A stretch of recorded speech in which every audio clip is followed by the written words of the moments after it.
చిన్నబ్రెడ్డి గారు, subject matter మీది కాబట్టి మీతోనే స్టార్ట్ చేస్తాను. ప్రతిసారి అసెంబ్లీ సమావేశాలు ప్రారంభమయ్యే ముందు వచ్చేటటువంటి చర్చ ఇది. ఏంటి, ఈసారన్నా వైసీపీ ఎమ్మెల్యేలు అసెంబ్లీకి వెళ్తారా? అసలు వాళ్ళని ఎన్నుకున్నది అసెంబ్లీలో తమ నియోజకవర్గాల యొక్క సమస్యల్ని ప్రతిబింబించడానికే కదా అనే మౌలికమైన ప్రశ్న ప్రతి ఓటరుకి, ఆ నియోజకవర్గంలో ఓటు క్యాస్ట్ చేసిన ప్రతి సగటు ఓటర్కి కూడా కలిగేటటువంటి మీమాంస. ఇప్పటికీ దాదాపుగా 2 సంవత్సరాల పై చిలుకు గడిచిపోయింది.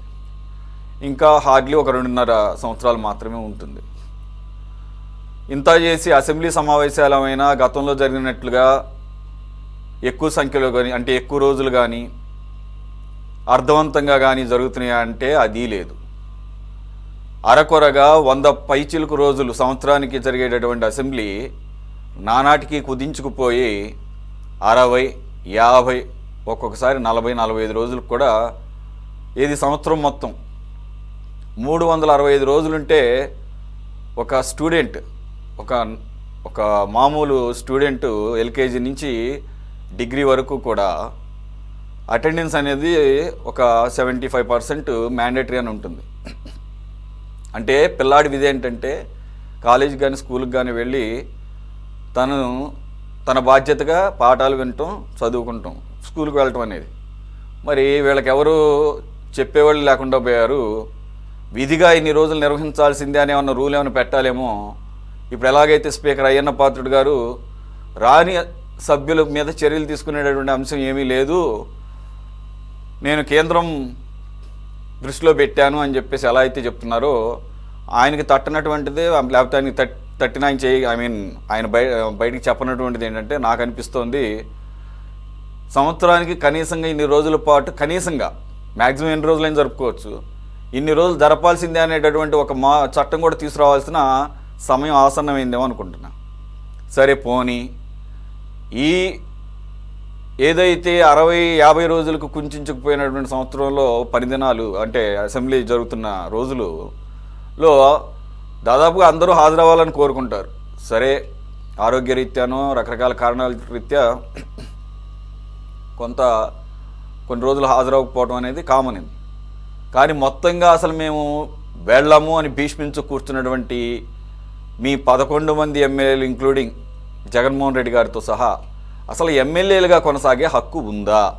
వారి బేసిక్ డ్యూటీని ఫుల్ఫిల్ చేయనప్పుడు వాళ్ళకి నైతికంగా ఎమ్మెల్యేలుగా కొనసాగే హక్కు ఎలా ఉంటుంది? జీతభత్యాల గురించి పక్కన పెట్టండి. జీతభత్యాలు మీకెంత పెద్ద లెక్క ఏంటి? ఇప్పుడు మీకంటే మీకే కాదు, ఏ రాజకీయ నాయకుడికైనా కానీ, నాకు తెలిసినంతవరకు, నాకున్న ఇన్ఫర్మేషన్ ప్రకారం జగన్మోహన్ రెడ్డి గారు అయితే కనుక నయా పైసా జీతం కూడా తీసుకోవడం లేదని నాకు తెలుసు.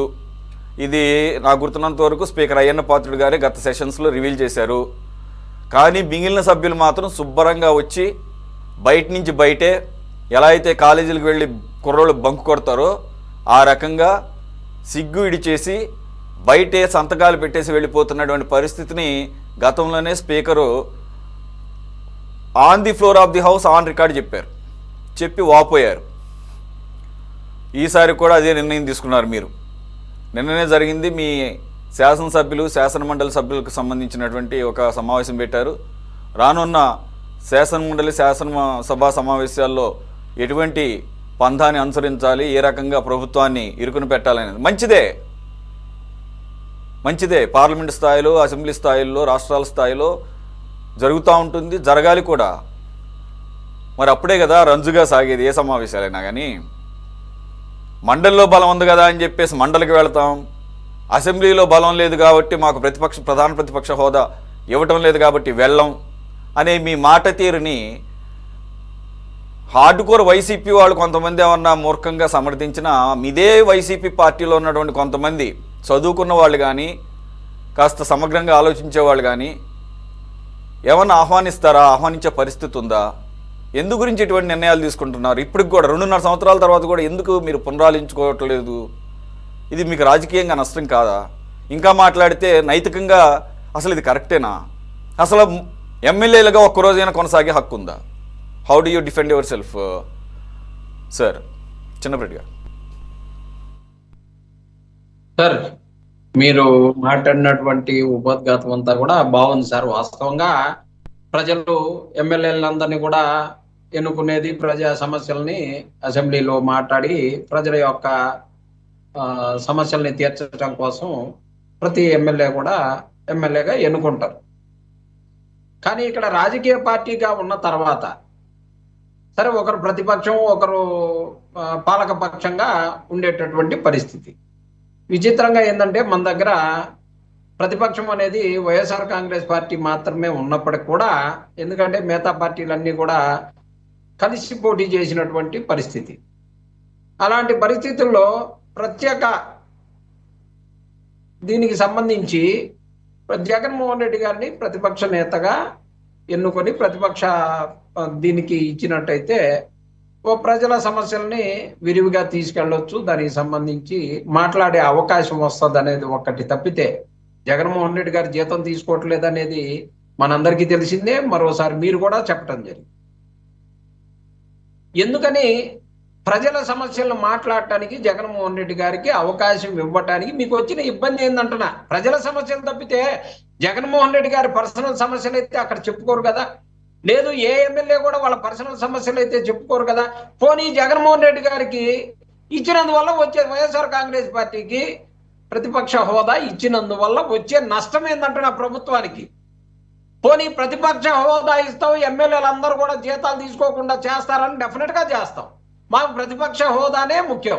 ఎందుకంటే ప్రజల సమస్యల్ని ఒక అరగంట పాటు మాట్లాడే అవకాశము, ఒక గంట సేపు మాట్లాడే అవకాశము. ఎందుకంటే పాలకపక్షం తర్వాత ప్రతిపక్షానికి వచ్చేటటువంటి సమయం కోసం తప్పితే ఇక్కడ వేరే ఉద్దేశం ఏం లేదు.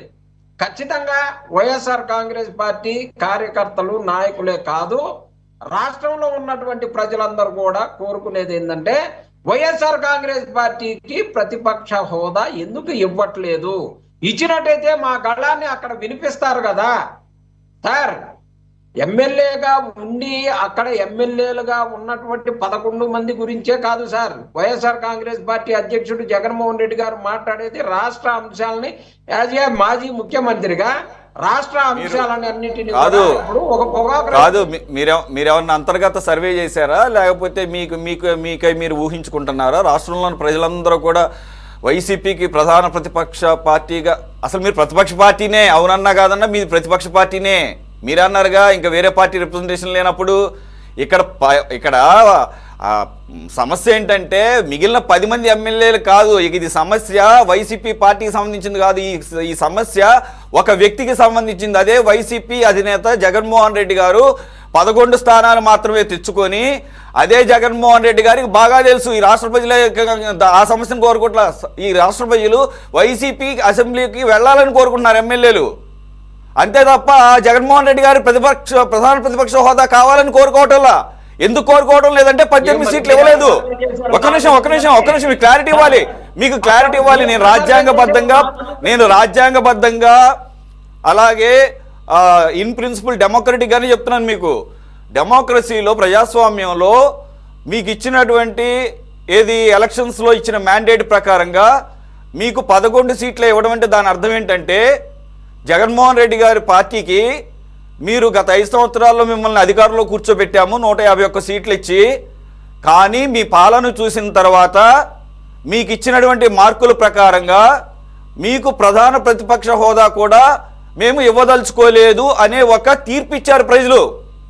అలా కాకుండా ఇదే ప్రజలు కనుక ఒక 18, 19 అక్కడేంటి కట్ ఆఫ్ మార్క్ 18 కదా, ఈ 18 అనే కట్ ఆఫ్ మార్కు మీకు నాకన్నా కూడా, ఈ రాష్ట్ర ప్రజలందరికన్నా కూడా, ఈవెన్ చంద్రబాబు నాయుడు గారి కన్నా కూడా బాగా తెలిసిన వ్యక్తి ఎవరు అంటే జగన్మోహన్ రెడ్డి గారు.